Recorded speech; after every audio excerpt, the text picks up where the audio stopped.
I had a conversation with a B2B SaaS company who have just raised 10 mil and they're looking to figure out, cool, what's their go-to-market play? Like, what are they going to do?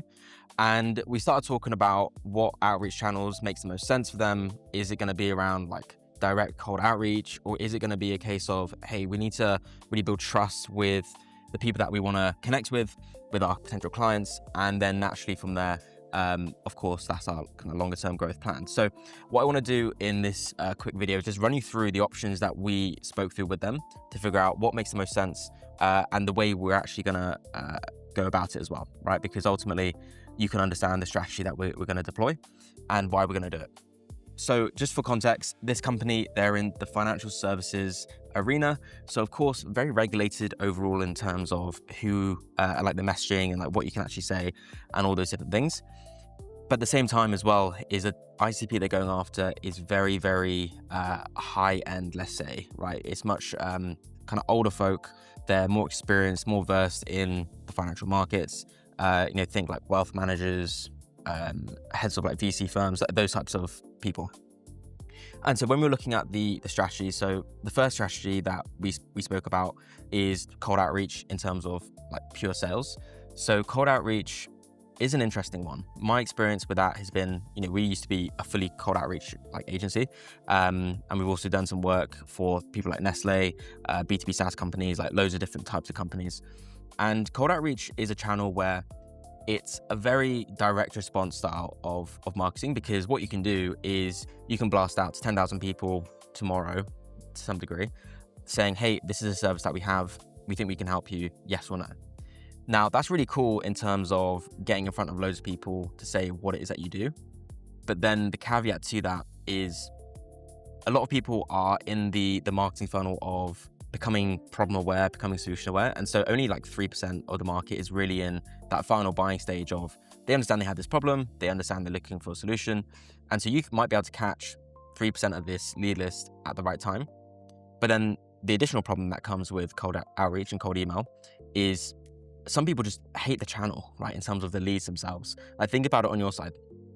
When was the last time you responded to a cold email, which was selling a service? You probably haven't done that. And so if we haven't done that ourselves, why would we select that as the main channel to go after? And so because of that, we discounted cold outreach itself. Now, the next thing that we spoke about was podcasting, of course, because we are a B2B podcast agency. That's what we specialize in now, what we focus on. And so we're looking at the options on how do we structure it for their podcast. So the first thing that we would do is we would build a show around their ideal clients. So what I mean by that is, what would they like to talk about in terms of topics, in terms of like their story, their journey? And I think for these guys, it makes sense to go after, cool, what is their story and their journey? Because they've got a very kind of long experience, and they can understand how the markets have shifted and changed over time, especially with AI and the change that we're seeing now with tech. And so we're going to build it around the ICP themselves. So it's not going to be a show that we're pigeonholing into just one type of conversation. It's going to be a little bit more open than that. So we can allow the guests to take it wherever they want to take it. But at the same time, we can steer the conversation and get the good content from there. And so that's what the show inception is gonna look like. And when it comes to the lead list and everything, we're going to use our kind of standard tools to put that list together. So we use things like, of course, Apollo, but mostly Clay now as well. And then we'll go through, we'll clean up those leads, make sure it's an ICP fit for who you want to go after. We've got our infrastructure built already for sending out these invitations.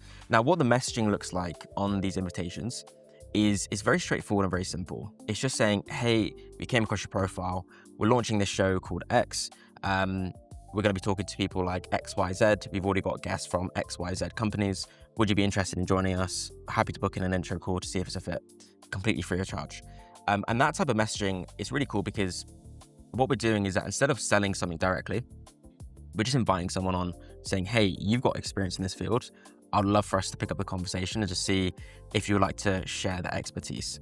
99% of people have never been invited onto a show, so it's a very, very good way for us to get much higher reply rates.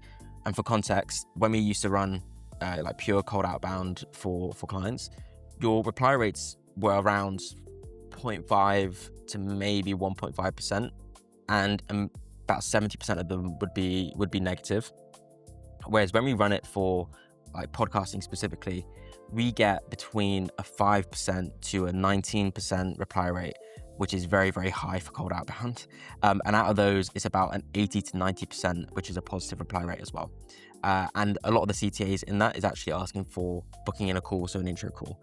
Whereas the CTAs on the other cold outbound type of channels and campaigns was more softer, like, can I send you more information? Can I send you over like this guide? That type of conversation. So very different CTAs, but much different in terms of reply rates and actually getting conversations on the board.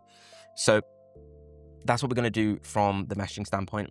And then when it comes down to the content, so initially what we're going to do, because it is a relatively newer company and they're looking to really start scaling, is the first 4 episodes we're going to actually center around their C-suite. So we're not going to have guests on for the first 4 episodes.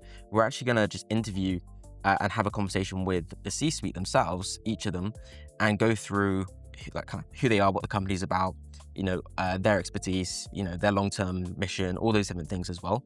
Because I think from a sales asset point of view, that's going to be very, very beneficial.